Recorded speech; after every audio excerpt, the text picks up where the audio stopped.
Kok bisa tiba-tiba jadi sok bertakwa lo, nyalah-nyalahin kaum muslimin yang ngelanggar bulan suci. Kok bisa tiba-tiba jadi sok bertakwa lo? Begitu, paham? Assalamualaikum warahmatullahi wabarakatuh. Bismillahirrahmanirrahim. Alhamdulillah wassalatu wassalam ala Rasulillah wa ala alihi wa ashabihi wa man walah, amma ba'd. Ikhwati rahimakumullah, masih berbicara tentang sirriyah, perang-perang atau bentrokan-bentrokan yang terjadi sebelum perang Badr ya. Di situ yang ketujuh ada Ghazwah Dzil Usyairah ya. Ini yang menjadi muqaddimah nanti untuk perang Badr Kubra ya. Di mana di bulan Jamadil Ula dan Jamadil Akhirah tahun 2 Hijriah yang bertepatan dengan November atau Desember tahun 623 Masehi. Di situ Rasulullah SAW sendiri keluar bersama 150 orang sahabat radhiyallahu anhum. Bahkan beberapa riwayat mengatakan bersama 200 sahabat dari golongan muhajirin. Namun pada saat itu Rasul SAW tidak memaksa siapapun untuk ikut bersamanya. Ya, mereka keluar menggunakan 30 kendaraan dan mereka saling ganti-gantian. Ya, mereka keluar untuk mengejar kafilah dagang kaum Quraisy yang pergi menuju Syam. Ya, dan kabar tentang kedatangan kafilah dagang tersebut telah mereka dapatkan, bahwasanya kafilah dagang tersebut membawa banyak harta milik kaum Quraisy dan sampailah ke tempat yang bernama Dzul Usyairah. Ya. Namun Rasulullah SAW dan para sahabat pada saat itu menemukan ternyata kafilah dagang tersebut udah lewat kemarin, udah lewat tempat situ kemarin, berarti ketinggalan kereta itu. Ya. وهذه هي العير التي خرج في طلبها حين رجعت من الشام فصارت سببا لغزوة بدر الكبرى. Inilah kafilah dagang yang nanti pulangnya dari Syam itu, yang akhirnya dikejar oleh kaum muslimin dan yang menjadi sebab bagi perang Badr Kubra ya. Wa kana khurujuhu sallallahu alaihi wasallam fi awakhir Jamadil Ula wa ruju'uhu fi awakhir Jamadil Akhirah. Kejadian ini, yakni perang Dzul Usyairah ini, kira-kira Rasul sallallahu alaihi wasallam berangkat tuh masih di bulan Jamadil Ula dan kembali pulang udah masuk di bulan berikutnya Jamadil Akhirah ya. Kemarin kita telah ceritakan juga bahwasanya di dalam perjalanannya ini Rasul Shallallahu Alaihi Wasallam membuat perjanjian damai bersama Bani Mudlij, ya, Bani Mudlij dan sekutu-sekutunya, ya, dari golongan Bani Dhamrah. Adapun di Madinah, Rasulullah Shallallahu Alaihi Wasallam menempatkan Abu Salamah ibnu Abdul Asad al-Makhzumi, ya. Kemudian seriyah berikutnya atau sariyah berikutnya yang dikenal dengan Sariyah Nakhlah, Sariyah Nakhlah. Ya. Fi Rajab sanah tsani Hijriyah, tahun kedua Hijriyah, bulan Rajab, yang bertepatan dengan bulan Januari tahun 624 Masehi. Ba'atha Rasulullah sallallahu alaihi wasallam fiha Abdullah bin Jahash al-Asadi ila nakhlatin fi 12 rajulan minal muhajirin. Rasulullah pada saat itu mengutus Abdullah ibnu Jahash ya, Al-Asadi membawa 12 orang. Rasul mengutusnya untuk pergi ke sebuah nakhlah yakni kebun korma maksudnya gitu. Oke. Kullu itsnain yata'aqaban 'ala ba'ir. Dan mereka semua berangkat biasa membawa 6 kendaraan dan masing-masing ganti-gantian untuk menaiki kendaraan tersebut. Ya, Rasul mengutus 12 orang dipimpin oleh Abdullah ibnu Jahash al-Asadi. Wa kana Rasulullah sallallahu alaihi wasallam katab lahu kitaban. Nah, Rasul sallallahu alaihi wasallam kali ini melakukan trik yang berbeda dengan utusan-utusan yang diutusnya sallallahu alaihi wasallam sebelumnya. Rasul sallallahu alaihi wasallam menuliskan surat dan memberikannya kepada pemimpin perjalanan tersebut, yaitu Abdullah ibnu Jahash, ya. Agar nanti setelah 2 hari perjalanan baru buka surat ini, baru baca, begitu. Ya. Amarahu alla yanzur fihi hatta yasira yaumain. Tuh, Rasul sallallahu alaihi wasallam memerintahkannya agar jangan kau baca dulu nih surat sebelum 2 hari perjalanan. Ya. Thumma yanzur fihi. Fasara Abdullah thumma qara al-kitab ba'da yaumain. Nah, beneranlah Abdullah ibnu Jahash ini bersama para sahabatnya berangkat 12 orang. Setelah 2 hari perjalanan barulah beliau radhiyallahu anhu membaca surat tersebut yang dari Rasulullah sallallahu alaihi wasallam. Fa idza fi, ternyata di situ terdapat tulisan yakni perintah Rasul sallallahu alaihi wasallam. Idza nazarta fi kitab hadza famdi hatta tanzil nakhlatan baina Makkah wa Taif. Apabila kau telah melihat suratku ini, okay, maka kejarlah sebuah tempat, yakni tujulah sebuah nakhlah, yakni kebun kurma yang ada di antara Mekah dan Taif. Kebun kurma yang ada di antara Mekah dan Taif, ya. Fatarasad biha 'ir Quraisy wa tu'allim lana min akhbarihim. Nah, di situ tunggu. Okay? Mata-matai kafilah dagang kaum Quraisy yang lewat, nanti berikan kepada kami kabarnya. Jadi ini utusan intelijen aja. Pada dasarnya begitu, spy. Oke? Okay? Tugas Rasul demikian, sallallahu alaihi wasallam. Faqala sam'an wa ta'ah. Akhirnya Abdullah ibnu Jahash berkata, sami'na wa ta'ana. Ya? Wa akhbara ashabahu bidzalik wa annahu la yastakrihuhum. Dan kemudian Abdullah ibnu Jahash menyampaikan hal tersebut kepada para sahabatnya ini yang 12 orang. Dan dikhabarkan juga bahwasanya Rasul sallallahu alaihi wasallam enggak memaksa mereka. Yang mau ikut-ikut, yang mau pulang-pulang. Begitu. Yang mau ikut terusin perjalanan tafadhal, yang mau pulang-pulang. Faman ahabba syahadah falyanhad. Barang siapa yang menghendaki gelar syahid, maka agar ikut. Ayo. Waman. Adapun waman karihal maut falyarji'. Namun barang siapa yang malas mati atau membenci kematian, maka boleh pulang. Pada saat itu masih belum diwajibkan. Wa amma ana fanahid. Kata Abdullah ibnu Jahash, adapun aku, maka aku mau ikut. Aku akan berangkat tetap. Begitu. Fanahadu kulluhum. Akhirnya mereka semua pun berangkatlah. 12 orang tersebut. Ghair anna lamma kan fi athna' at-tariq adalla Sa'd bin Abi Waqqas wa Utbah bin Ghazawan ba'iran lahuma kana yata'aqabani fatakhallafa fi talabi.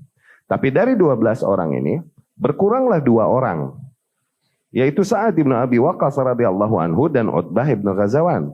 Karena waktu on the way menuju Nakhlah ini si kendaraannya nyasar, hilang. Akhirnya mesti nyari dulu dan sehingga telatlah Sa'ad bin Abi Waqqas mengejar Abdullah ibnu Jahash. Gitu. Jadi tinggal berapa orang? Tinggal 10. Zain. Wasar Abdullah ibnu Jahash hatta nazala bi Nakhlah. Teruslah Abdullah ibnu Jahash menuju sebuah tempat yang dikabarkan Rasul. Ya, sehingga dia sampai kepada tempat itu, kebun kurma tersebut. Famarrat 'irlu Quraisy tahmil zabiban wa uduman wa tijarah. Bener aja, berlalu. Ternyata ada rombongan kafilah dagang Quraisy yang membawa zabib, udum, zabib yani kismis ya. Kismis, yang anggur kering itu kismis kan maksudnya, zabib. Udum yani kulit-kulit hewan. Oke? Okay? Dan kemudian tijarah yakni barang-barang dagang. Wa fiha Amr ibn al-Hadrami wa Utsman wa Naufal ibn Abdullah ibn al-Mughirah. Dan di dalam kafilah dagang tersebut terdapat Di situ terdapat Amr ibn al-Hadrami, terdapat Uthman dan Naufal anak dari Abdullah ibn al-Mughirah, terdapat Al-Hakam ibn Kisan maula Bani al-Mughirah. Fatashawara al-muslimun wa qalu, akhirnya para kaum muslimin yang dipimpin Abdullah ibn Jahash ini bermusyawarah karena keder. Kedernya kenapa? Perhatikan. Nahnu fi akhir yaum min Rajab. Kita ini di akhir yaum Rajab. Rajab ini bulan haram, nggak boleh perang. Dapat? Rajab. Ini udah akhir hari. Kalau besok aja, boleh kita sikat nih. Karena ada bulan-bulan yang disucikan dan diharamkan perang kan. Di antaranya Rajab. Kita ini akhir hari, ini Rajab nih, nanggung. Paham? Tapi kalau kita biarin tunggu besok, mereka keburu sampai Mekah. Nggak dapat lah kita. Oke? Bermusyawarah lah nih Abdullah ibnu Jahash bersama para sahabatnya. Fa'in qatalnahum intahakna syahral haram. Kalau kita sikat mereka sekarang, akhirnya kita melanggar kesucian bulan Rajab. Wa in taraknahum al-lailah dakhalu al-haram. Tapi kalau kita biarkan mereka berlalu malam ini, akhirnya mereka keburu nyampe Mekah. Tsumma ijtama'u 'ala liqa. Akhirnya mereka bersepakat, udah deh, sikat bismillah. Gitu. Karena mempertimbangkan maslahat dan madarat, mereka setuju deh sikat-sikat begitu. Oke? Farama ahaduhum Amr ibn al-Hadrami faqatala. Akhirnya salah seorang dari kaum muslimin melempar tombak dan mengenai Amr ibn al-Hadrami. Terbunuhlah Amr ibn al-Hadrami. Ya, ini dari orang Quraisy. Wa asaru Uthman wal Hakam wa afalat Naufal. Dan mereka berhasil menyandera Uthman dan Hakam. Adapun Naufal berhasil kabur. Thumma qadimu bil 'ir wal asirain ila al-Madinah. Akhirnya mereka berhasil mendapatkan seluruh barang dagang tersebut, kafilah dagang tersebut, dan membawa dua sandera. Dibawa pulanglah ke Madinah. Wa qad azalu min dzalika al-khumus. Bahkan ijtihadnya Abdullah bin Jahash, dia udah memisahkan 1/5 dari rampasan perang ini, udah dipisahin 1/5, udah 1/5 buat Rasul sallallahu alaihi wasallam. Padahal perintah khumus buat Rasul belum turun. Masya Allah gak? Khumus ini 1/5. Nanti jadi bentuk syariat.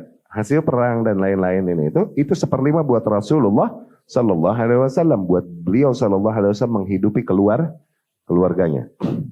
Oke? 1/5 khumus. Dulu syariat khumus belum ada.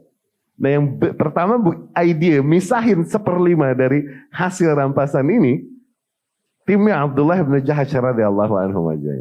Padahal belum turun perintah. Oke? Udah dipisahin 1/5 buat Rasulullah sallallahu alaihi wasallam. Ya.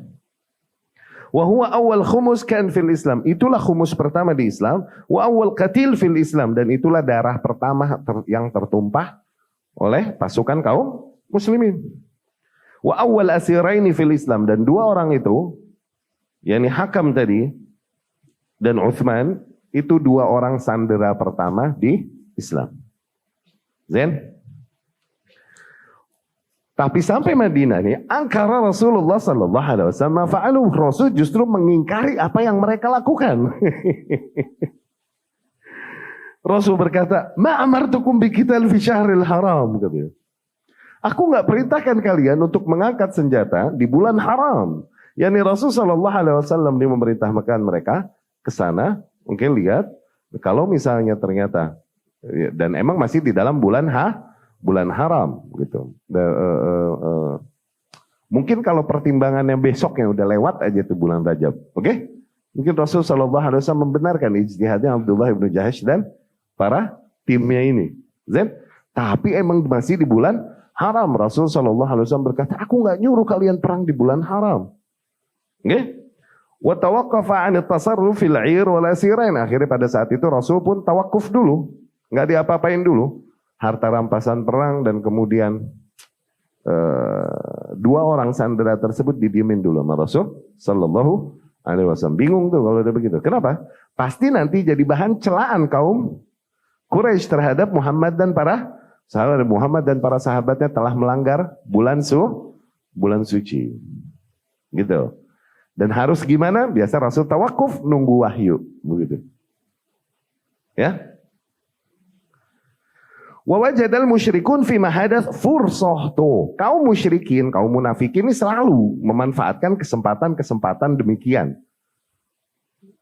Fursah, kesempatan emas untuk mencela, menuduh para kaum muslimin untuk merusak image. Para kaum muslimin. Qad ahallu ma harramallah, di mana para kaum muslimin ini telah menghalalkan apa yang Allah haramkan, gitu. Telah melanggar apa yang Allah keramatkan, gitu. Wa katsura fi dzalikal qil wal qal. Akhirnya jadi banyak komentar apa itu pada saat itu. Oke, banyak yang ikut komen, ikut ngomong dan lain-lain di Facebook dan Twitter yang ada pada masa itu. Oke. Hatta nazalal wahyu hasiman hadhil aqabil. Akhirnya sampai turunlah wahyu menutup semua kegaduhan tersebut. Wa annama alaihil musyrikun akbar wa azam. Wahyu yang menjelaskan bahwasanya toh apa yang dilakukan kaum musyrikin selama ini itu lebih kurang ajar dan lebih dosa lagi dari apa yang dilakukan oleh para kaum muslimin. Turunlah ayat Allah Subhanahu wa taala. Yas'alunaka 'anil syahril haram. Mereka bertanya kepadamu, yakni wahai Muhammad, tentang bulan yang suci. Nggih? Qitalun fi, bagaimana hukum berperang di bulan tersebut? Qul qitalun fihi kabir, katakanlah bahwasanya berperang di bulan tersebut adalah error besar. Ya? Wa saddun an sabilillahi wa kufrun bihi wal masjidil haram wa ikhraj ahlihi minhu akbar indallah. Tapi, however, menghalang-halangi manusia dari jalannya Allah. Mengotori Masjidil Haram yang suci, yakni dengan kesyirikan dan dengan perbuatan-perbuatan syirik dan kemungkaran yang mereka lakukan, dan mengusir para penduduk Masjidil Haram, yakni para kaum muslimin yang tadinya tinggal di Mekah. Itu semua jauh lebih besar lagi dosanya di sisi Allah Subhanahu wa taala. Wal fitnah, dan bagaimanapun fitnah akbar. Fitnah ini lebih besar minal qatl, daripada pembunuhan. Oke, terjadi pembunuhan di bulan haram, dosa besar.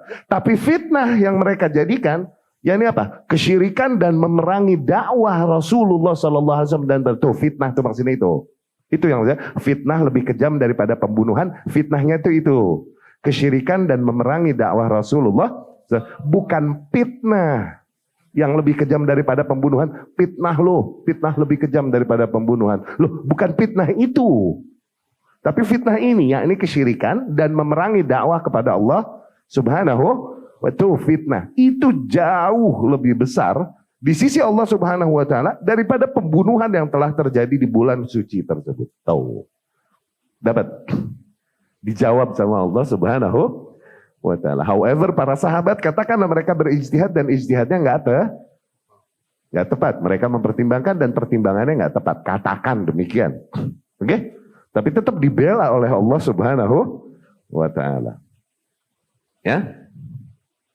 Faqad sarra hadzal wahyu bi anna ad-dajjah allati ifta'alaha al-musyrikun li'itharah ar-raibah fi siratil muqatilin al-muslimin la masagha laha. Sungguh wahyu ini telah dengan terang-terangan menjelaskan bahwasanya keributan dan kegaduhan yang ditimbulkan oleh para kaum musyrikin dari kasus peperangan dan serangan di bulan suci tersebut, dengan tujuan untuk apa? Menyebarkan raibah, syubhat, keraguan para manusia kepada gerakan yang dibawakan oleh Muhammad SAW dan para sahabatnya. Itu hakikatnya la masagha laha. Itu ngaco sebenarnya. La masagha laha yang tidak pada tempatnya. Fa innal hurumatal muqaddasah qad intuhikat kulluha fi muharabatil Islam. Karena sesungguhnya seluruh hal yang sifatnya keramat dan suci mereka telah langgar dikarenakan mereka memerangi Islam.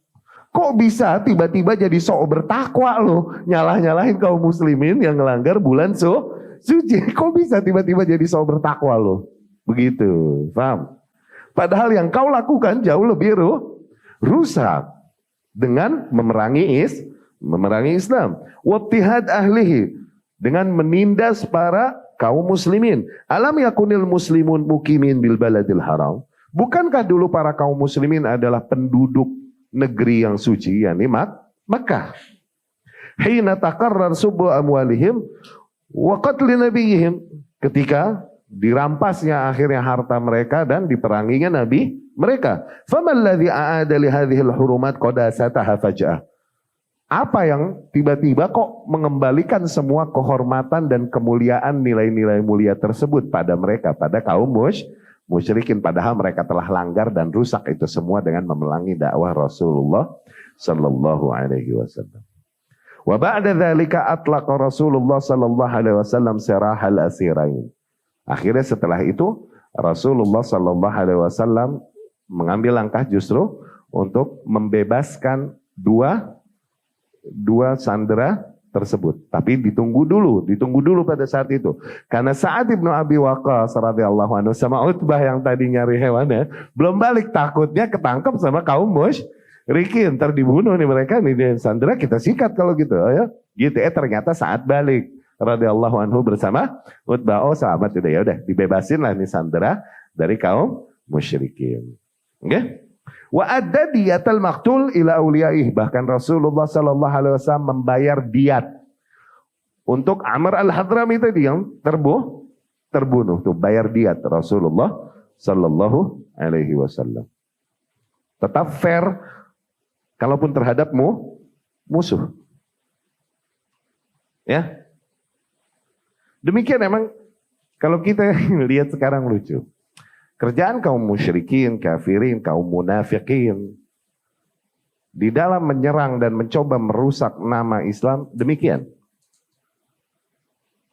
Mereka menuduhkan keburukan-keburukan kepada dakwah Islam dan dakwah Rasulullah sallallahu alaihi wasallam yang padahal yang ada pada mereka hakikatnya jauh lebih buruk dengan apa yang nilai-nilai yang berjalan di antara para kaum muslimin.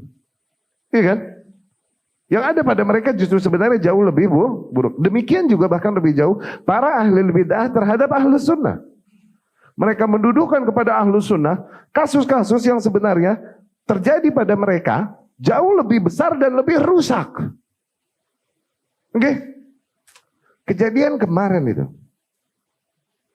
Yang toh bukan sesuatu yang disepakati bahwa ini hal yang sifatnya haram atau pelanggaran manhajkah atau usul. Keberadaan kami memenuhi undangan dari wulatul amr untuk menyampaikan nasihat.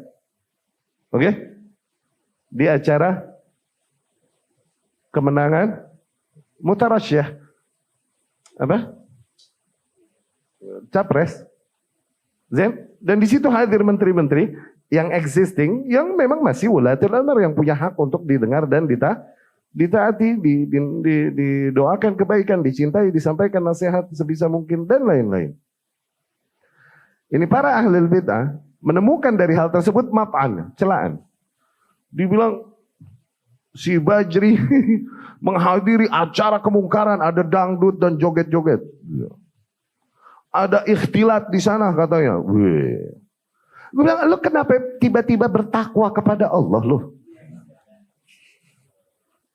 Lu berontak nyela penguasa nih, mendingan gue hadir ke acara yang di situ terdapat kemungkaran demi maslahat besar yang kita tuju, yaitu menyampaikan apa yang harus kita sampaikan, gambaran dakwah ini dengan baik kepada pemerintah.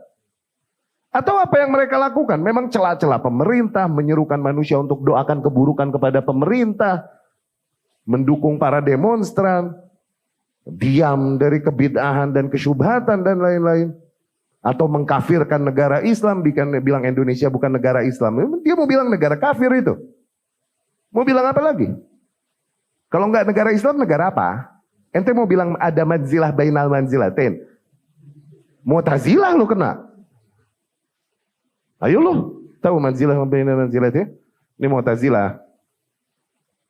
Kalau orang katanya berlaku dosa besar, kata Khawarij kan kafir. Mu'tazilah nih, makhanif al-Khawarij, kata Ibnu Taimiyah. Khawarij banci. Khawarij setengah matang bro. Oke, yang jarinya begini. Oke? Khawarij setengah matang. Kata Khawarij, Muslim berlaku dosa besar, kafir. Gitu kan? Ahlus Sunnah bilang, Muslim. Tapi terjadi padanya. Dosa turun keimanannya. Tapi apakah keluar dari keislaman? Enggak. Mu'tazilah mau nengahin. Muslim berlaku dosa besar, kafir enggak? Oh enggak. Dia Muslim enggak? Enggak juga. Loh, terus apa? Manzilah bainal manzilah. Satu posisi di antara dua posisi. Itu usulnya Mu'tazilah di antaranya. Manzilah bainal manzilah. Sekarang lo gak mau bilang di negeri Islam. Lo mau bilang negeri apa? Negeri apa? Negeri apa? Enggak juga. Negeri abu-abu katanya. Itu dia Khawarij. Khawarij banci. Mu'tazilah. Itu yang kita lakukan adalah sesuatu yang ada pertimbangannya, ada wajah maslahatnya dan lain-lain. Demi maslahat yang jauh lebih, kami dihadapkan kepada dua pilihan. Ada madarat, kami menghadiri acara terjadi maksiat dan terjadi kemungkaran di situ. Madarat gak? Madarat. Tapi ada madarat yang lebih besar. Yang datang bukan kami. Tapi orang yang seperti biasa akan ngomporin pemerintah untuk membenci dakwah salaf. Seperti biasa. Gue pilih yang mana? No, pilihan yang ada di depan gue. Kita tolak nih undangan. Akhirnya yang datang siapa? Yakin orang yang akan memberikan informasi kepada pemerintah dengan baik. Bahwa dakwah ini dakwah yang baik dan kooperatif buat negara. Yakin? Yang kayak gitu yang bakalan datang? Mana madarat yang lebih besar?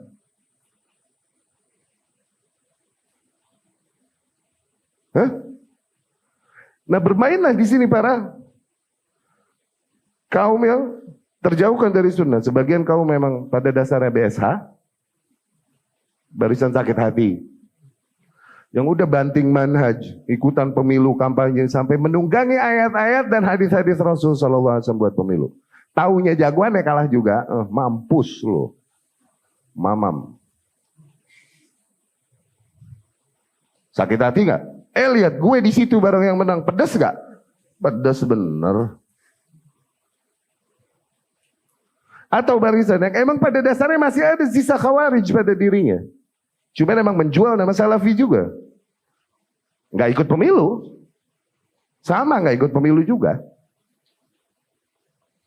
Cuma emang benci kepada pemerintah luar biasa. Ketika kita mengingkari para pemberontak dan perusuh, lihat ente membela pemerintah kita ini semua kazab ya lihat. Menyerukan manusia untuk doakan keburukan kepada pemerintah. Tuh ada emang virus Khawarij bersisa di situ. Lucunya kata dia gue yang Khawarij. Tuh entah kelompok itu. Entah kelompok yang emang Khawarij fix. Dari ormas-ormas yang anak-anaknya Ikhwanul Muslimin dan lain-lain. Lo yang gak terima tuh itu hakikatnya. Jadi kalau bulan depan, minggu depan, tahun depan, diundang lagi ke situ, kita untuk menyampaikan dan melakukan, anak akan lakukan lagi, insya Allah. Bismillah. Kenapa anda lakukan lagi? Biar puas aja, biar dia sebel. Karena demi Allah membuat sebel dan greget para ahli bid'ah adalah ibadah buat kami. Wallah. Jadi duri di kerongkongan ahli bid'ah itu kebanggaan buat kita. Itu honor buat kita. Mereka menggunjing, mencacing, memaki. Tafadhal jazakumullah khairan. Kebenaran, dosa gue banyak benar. Bantuin gue deh. Kerokin.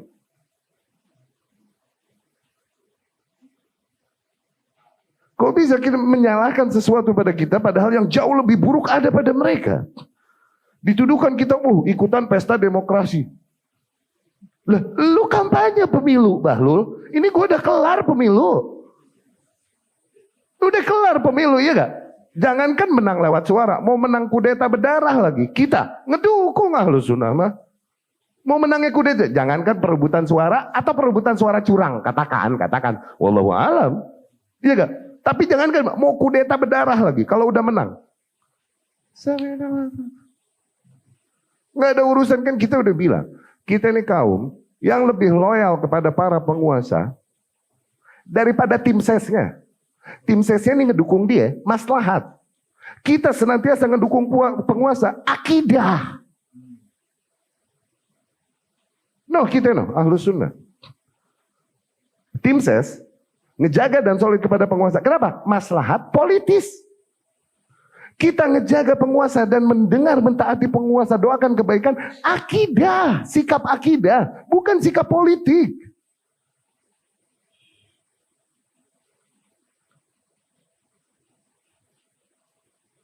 Dibilang penjilat penguasa, lo penjilat pantat pemberontak. Lo penjilat oposisi juga, mana kalah mampus lo. Gue disalahin. Subhanallah, yang datang undangan ke kita, tuh tertuju jadi aini atasku. Gue mau kabur, gue mau lari, gue mau tolak. Siapa yang hadir di situ? Bisa nggak mereka undang orang-orang yang seperti biasa, yang dulu-dulu, yang nggak mungkin akan membisikkan husnuzon kepada para penguasa, kepada dakwah salaf? Nggak mungkin.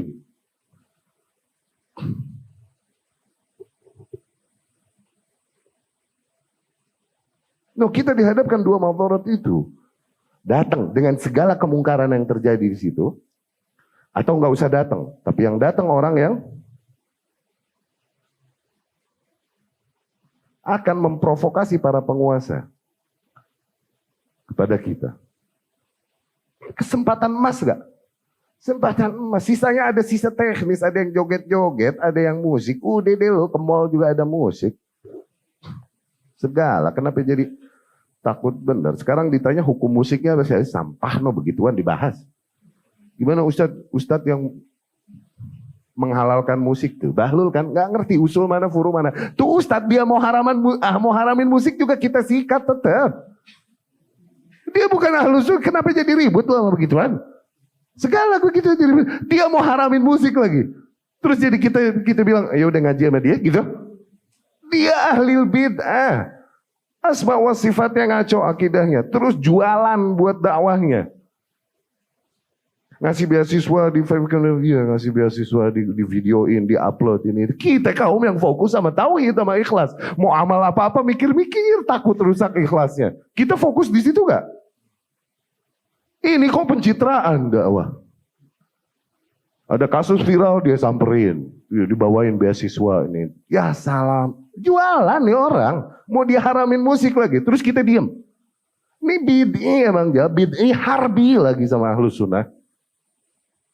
Dia bikin buku-buku untuk mengingkari konsep Ahlus Sunnah dalam memperingatkan manusia dari orang-orang yang menyimpang. Segala begituan dibahas. Lihat, nggak paham aja mana usul, mana furu'. Adapun buat Ahlus Sunnah, kalian yang masih mau beragama mengikuti kaidah-kaidah dan dhabit Ahlus Sunnah, yang masih bertanya mungkin permasalahan ini, tapi mustarsyidan, bukan muta'annitan. Mustafhiman, pengen faham, pengen tahu. Fahami mana perkara-perkara yang di situ terdapat, terbuka peluang ijtihad.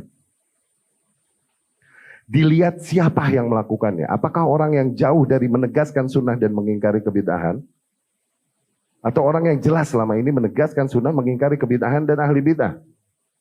Siapa yang melakukan hal itu? Siapa? Lihat. Track recordnya lihat.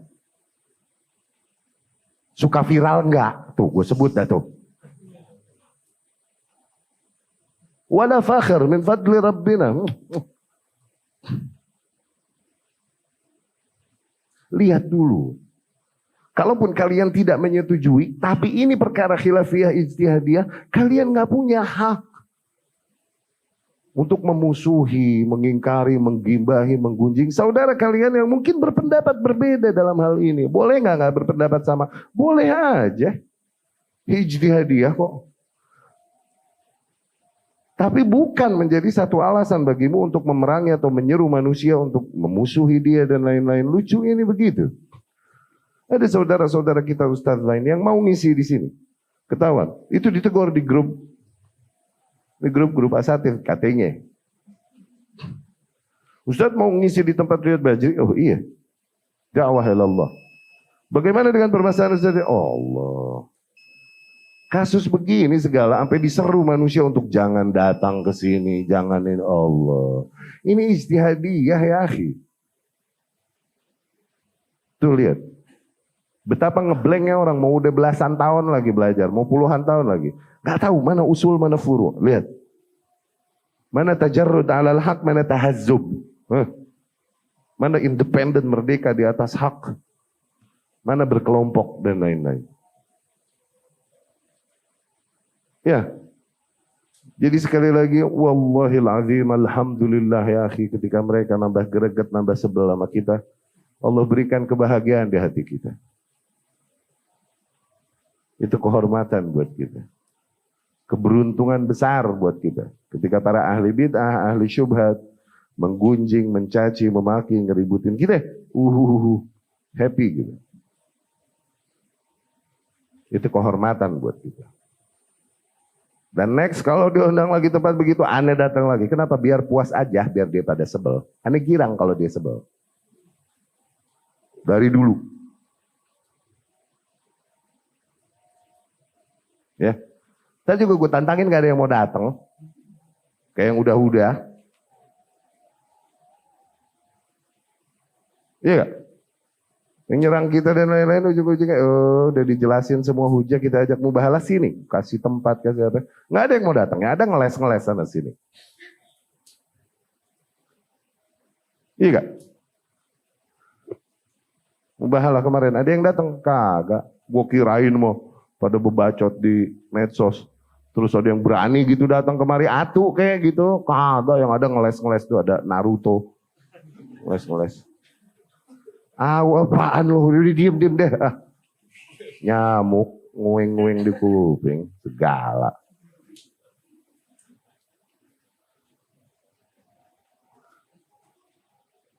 Sini, kalau berani sini. Gue tunggu. Ada beberapa ustadz gak bikin pernyataan tentang masalah ini. Capek, tiap ribut gue bikin pernyataan. Capek gak? Dari zaman dulu, kita ngingkarin pemberontak, ngingkarin perusuh, terus pada nyerang kita. Nyerangnya mana di medsos kayak banci. Bikin video dong. Kapan gue pernah ngoceh di medsos? Kapan? Medsos buat banci aja. Gak usah buat lelaki.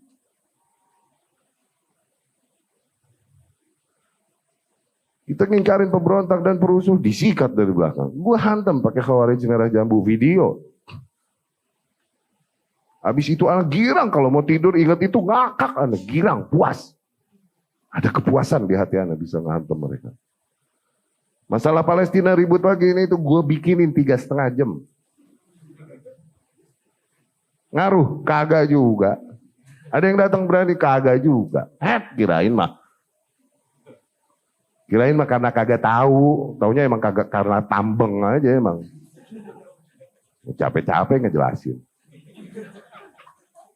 Masih bego juga, udah gue ajarin 3,5 jam terus lu masih bego juga sih, udah deh. Qadarullah bego emang lu.